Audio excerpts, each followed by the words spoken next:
Joining us live right now is Rex Osborne. He is a former law enforcement officer, and he's now an expert on workplace violence. He consults with companies and schools all around the country.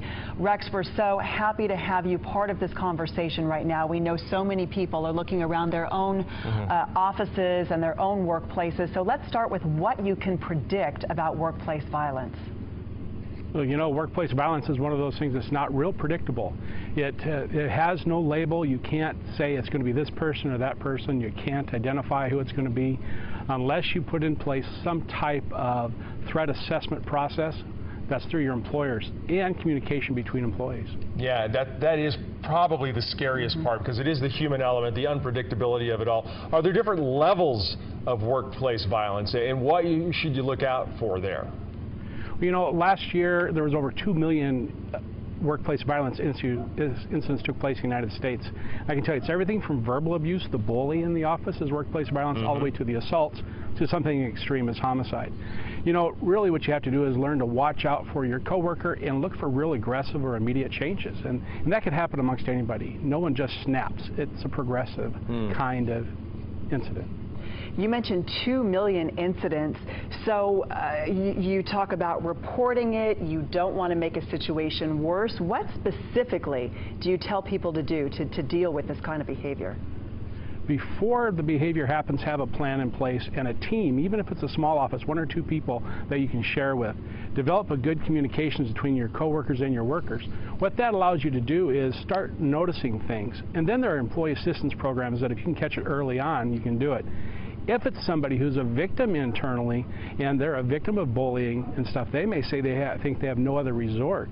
And if you have just good plans in place, workplace assistance programs, work groups, good conversations, know your coworkers if you see dramatic changes, and then go either seek professional help, or if you think it's a threat like today, you contact law enforcement and they'll help work through the enforcement side of it. Well, tick off a list, if you will, just something for all of us to have in the back of our minds. Like, what are some common warning signs, maybe from you know, lesser to more extreme?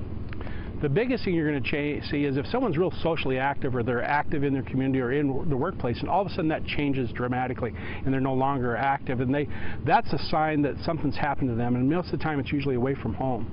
Then you start looking for things like alcohol and drug use or abuse. Watch for things where people are starting to talk about, hey, this guy did this or this guy did that, and they start to put themselves in that role. If I were in that place, this is what I would do. Threats, be direct or indirect threats, you've got to take them serious and listen to them. And the best thing you can do is probably start looking at them and their short-term behavior. If it's someone that, if they're slamming their fist on the desk and it's just a temporary thing, you don't see that all the time, versus every day they're mad at somebody or something, that's a sign. And they just seem like they're seething. Yeah. So Rex, here's the thing. I think a lot of folks may know someone like this.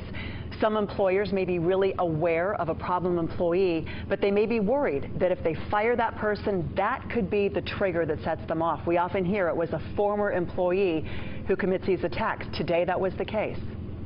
You know, a lot of times I think employers are afraid of just that. Well, let's just let them do it.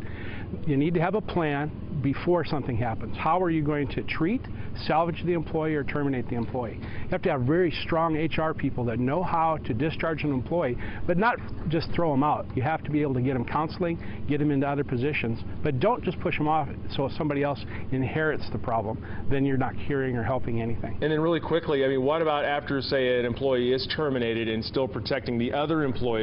Should employers think about getting law enforcement involved at that point, kind of being proactive? You know, if there's a threat where they've made a threat, I'm coming back here to do something, you bet. There are some legal things you can do to restrict them from the property where you may need law enforcement to help. The other part of it is that make sure your employees know that the person's been terminated. Then common sense kind of takes over. Know your surroundings, know what's going on in the area. If in case like these news folks, you know, they knew the person. If they saw him in a distance, that might be a sign that they need to take some other action. Same goes for local employees. You know, if someone's been terminated, it's not a good thing, and they can help them through it by not just being an enemy, but being a friend. Yep. Well, Rex Osborne, first of all, thanks for joining us, and just some great tips for people to think about after this horrible workplace tragedy played out in front of a lot of people today. Again, thanks. You're welcome.